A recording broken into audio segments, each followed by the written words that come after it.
Bapak, Ibu, Saudara dan Saudari sekalian yang terkasih dan dikasihi Tuhan, selamat pagi. Pasca itu, sengsara, wafat, dan kebangkitan Yesus yang ternyata menimbulkan ketegangan batin yang sedemikian berat. Di satu sisi, pasca memunculkan rasa takut, kecewa, dan putus asa. Namun di sisi lain ada sukacita, peneguhan, dan pengharapan. Secara positif dapat dikatakan demikian. Pasca itu adalah solusi untuk meraih sukacita di atas derita dan menemukan harapan setelah putus asa. Bagaimana hal ini dipahami? Mari kita melihatnya dalam 3 poin berikut ini. Yang pertama, sapaan Tuhan di tengah kekecewaan. Kematian Yesus membuat para murid kecewa dan putus asa. Semula mereka mengikuti Yesus kemanapun Yesus pergi. Sekarang mereka pulang ke rumah karena tidak mempunyai harapan lagi. Petrus dan 6 temannya yang dahulu dipanggil oleh Yesus untuk menjadi penjala manusia, sekarang mereka kembali menjadi penjala ikan. Inilah fenomena yang umum terjadi. Saya ingin memberikan contoh bahwa hal yang seperti ini biasa. Para suster atau para frater yang kecewa berat biasanya tergoda untuk meringkas kopernya dan pulang kampung ke halamannya. Suami atau istri yang sedang kecewa tingkat dewa biasa tergoda untuk menghubungi pacar lama.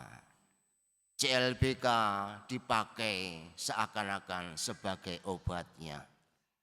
Para beriman yang kecewa dengan Tuhan bisa kembali hidup sebagai orang yang tanpa Tuhan. Pengalaman kecewa dan putus asa dapat mendorong seseorang untuk tidak berkembang dan justru mengalami kemunduran. Namun kembali ke hidup masa lampau ternyata bukan solusi. Para murid yang dahulu ahli menjala ikan tidak juga mampu menangkap ikan, bahkan seekor pun tidak bisa mereka tangkap. Mereka makin kecewa dan makin tidak berdaya. Dalam situasi seperti ini, Yesus menyapa dan meminta supaya mereka menebarkan jala di sebelah kanan.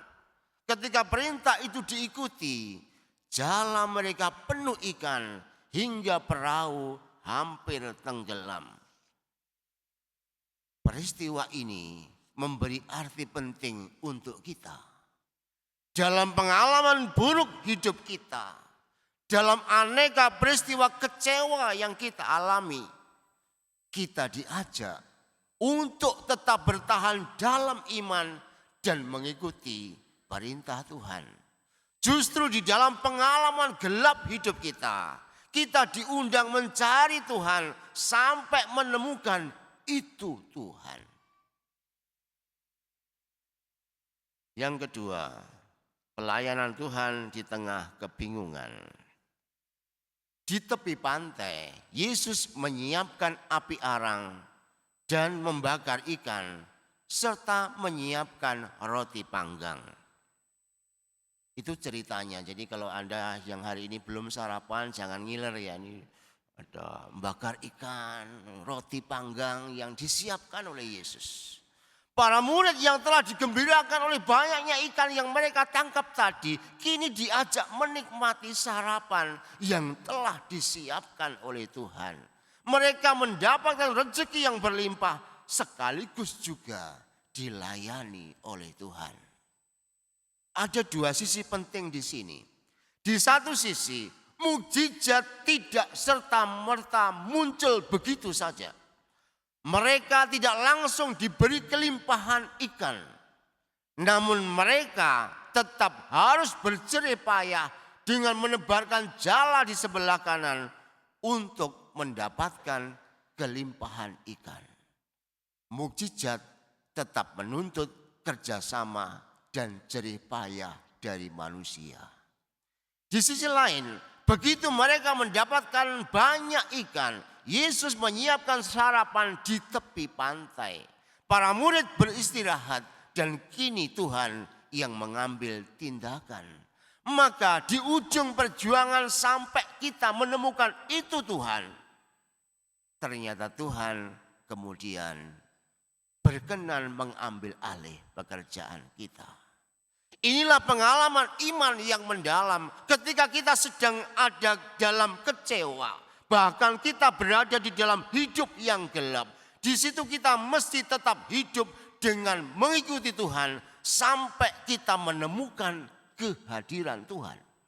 Sebab pada saatnya nanti Tuhan yang kita cari itu ternyata justru akan melayani hidup kita. Segala jerih payah yang kita lakukan kemudian diambil alih oleh Tuhan. Dia sendiri yang bekerja menyiapkan segala sesuatunya supaya kita mengalami kekenyangan setelah kelimpahan. Maka pengalaman iman yang mendalam selalu bermula dari kegelapan dan barangkali juga dari kekecewaan. Tetapi orang yang mendapatkan peristiwa itu tidak pergi kemana-mana selain ke Tuhan. Contoh yang paling gampang, kalau Anda berusaha, usaha tertentu, UMKM atau apapun lah itu. Ketika mulai bangkrut, jangan pergi ke Gunung Kawi. Biasanya kan orang-orang Katolik itu masih ngotot pergi ke Gunung Kawi, yang enggak ada apa-apa selain mati.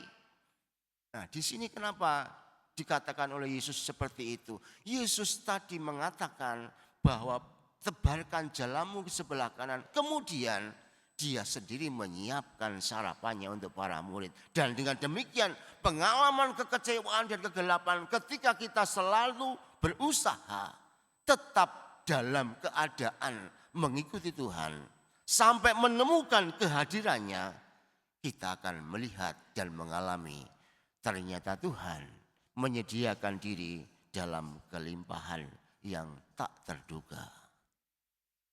Yang ketiga, Tuhan selalu hadir untuk menyatukan. Ada peristiwa menarik dalam cerita ini. Meski ikan begitu banyak, namun jala tidak koyak. Dalam konteks penjala manusia, ikan yang berkelimpahan itu barangkali bisa dilambangkan sebagai gereja. Gereja makin lama makin banyak orang, bahkan makin penuh. Ketika didirikan paroki yang baru, penuh juga di situ. Meskipun di MKK itu sudah berkurang 700 orang. Dulu 13.000, sekarang 12.300 sekian. Kemana mereka pergi? Ada yang mati, yaitu udah biasa. Ada yang pergi ke Pinang, karena Pinang sekarang sudah 16.000 di perumahan gereja apa itu, atau mungkin ke daerah Tangerang yang lebih murah karena di sini lebih mahal. Tapi itulah yang terjadi. Meskipun demikian, panenan itu semakin berlimpah. Panenan yang besar ini seharusnya tidak membuat gereja robek, koyak atau pecah. Tuhan menghendaki agar gereja tetap utuh bersatu, mesti terdiri atas berbagai macam ikan. Meskipun misalnya di MKK ini ada sekian banyak kategori-kategori yang ada, mestinya membuat kekayaan gereja semakin melimpah. Barangkali itu yang harus kita ingat, meskipun seringkali terjadi, semakin banyaknya kategori yang ada, semakin menjadi bahan pertentangan di situ. Oh, legio ini dengan legio situ mulai bertengkarlah. Aku yang lebih hebat. Mulai dari kelompok ini, kelompok EJ ini, EJ itu, CAP ini, CAP itu. Aku angkatan 21, aku angkatan 30. Mulailah bertengkar antar angkatan. Di sini kita diajak melihat sekali lagi, meskipun semakin banyak ikan, meskipun semakin banyak kelompok, Tuhan hari ini mengingatkan agar jala itu tidak koyak. Dialog Yesus dan Petrus kemudian menjadi solusi untuk dapat membuat gereja menjadi utuh. Cinta akan Tuhan harus selalu berujung pada menggembalakan domba. Inilah yang dinamakan cinta yang menggembalakan. Apa itu cinta yang menggembalakan? Kita dapat melihatnya dari dua sudut pandang. Sudut pandang gembala. Gembala itu selalu menjamin hidup domba. Di siang hari gembala menuntun domba ke tempat yang padang rumputnya hijau dan juga di situ ada air. Di malam hari ia melindungi domba dari serangan serigala. Artinya cinta kepada Tuhan itu akan ada ketika kita memiliki jiwa pengorbanan bagi keselamatan sesama. Selama kita tidak memiliki jiwa pengorbanan maunya sendiri demi kepentingan sendiri, cinta yang menggembalakan demi keutuhan gereja tidak pernah akan terjadi. Dari sudut pandang domba, domba itu binatang yang paling malas. Berdiri ketika lapar, tidur ketika kenyang. Nah, kalau sekarang Anda tidur itu termasuk domba ya. Nah, gampang tersesat karena hanya menuruti kemauan perut. Pokoknya yang dipikirkan itu perut, bukan otaknya itu. Apa-apa perut, apa-apa makanan, apa-apa kotaan gitu kan. Itu domba itu ya. Pokoknya yang hidupnya hanya serba kotak itu ya domba. Artinya cinta kepada Tuhan itu tidak boleh terganggu oleh tantangan, penolakan, bahkan keburukan orang lain. Kalau ternyata di sekitar kita ini ada orang-orang yang tidak ideal dalam hidupnya, itu tidak boleh membuat kita semua berhenti mencinta. Semakin kita terhalangi atau semakin kita ini mendapatkan penolakan atau semakin kita mendapatkan tantangan, kita semakin mencinta. Itulah yang mesti kita lihat dari sudut domba. Sebab yang namanya domba yang dipikirkan adalah selalu perut. Maka Yesus itu anak domba Allah, dia yang kemudian menjadi korban. Supaya kita yang seringkali berpikir hanya material, sekarang diselamatkan oleh Tuhan. Maka kita semua akan membuat gereja ini tetap utuh kuat di dalam karya keselamatan. Apabila kita semua tidak pernah tergoyahkan oleh hal-hal yang buruk di sekitar kita. Kita mesti bertahan untuk terus memiliki cinta kepada Tuhan di tengah tantangan. Semoga sabda Tuhan hari ini memberikan arti penting untuk kita. Supaya kita semua tidak pernah diliputi oleh kekecewaan yang menuntun kita kepada keputusasaan. Tetapi melalui Yesus yang kita dengarkan hari ini, kita semua berani untuk beranjak dari kekecewaan menuju kepada pengharapan. Sebab Tuhan sungguh-sungguh hadir melimpahkan dirinya agar kita mengalami bahagia. Tuhan memberkati.